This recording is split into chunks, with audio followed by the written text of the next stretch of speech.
Hello friends, നമ്മൾ ഇന്ന് ചക്ക വഴറ്റിയത് വെച്ച് ഇലയടയാണ് ഉണ്ടാക്കുന്നത്.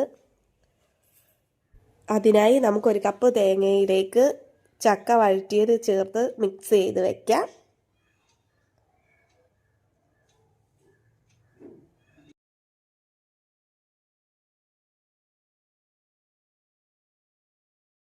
ഇതിപ്പോൾ ഞാൻ നന്നായിട്ട് മിക്സ് ചെയ്ത് വെച്ചിട്ടുണ്ട്. നമുക്കിനി ഒരു പാത്രത്തിലേക്ക് അരിപ്പൊടി ചേർത്ത് കൊടുക്കാം. അതിലേക്ക് കുറച്ച് ജീരകപ്പൊടിയാണ് ഞാൻ ചേർത്ത് കൊടുക്കുന്നത്. എൻ്റെ ഈ ജീരകമില്ലാത്തതുകൊണ്ടാണ് ജീരകപ്പൊടി ചേർത്ത് കൊടുക്കുന്നത്. അതിലേക്ക് ചൂടുവെള്ളം ഒഴിച്ച് നന്നായി കുഴച്ചെടുക്കാം.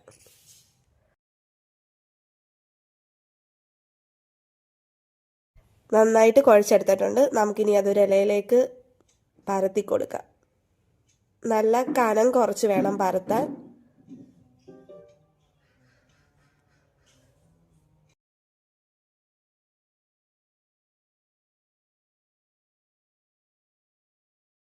ഇതിലേക്ക് നമുക്ക് തേങ്ങയുടെ ചക്കയുടെ മിക്സ് ചെയ്ത് വെച്ചത് പുരട്ടി കൊടുക്കാം.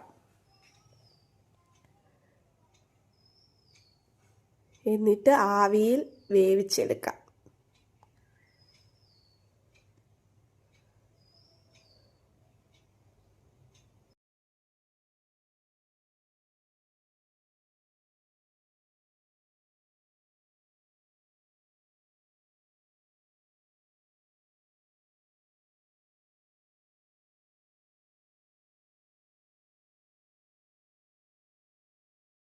നല്ല സോഫ്റ്റായ ഇലയട റെഡി.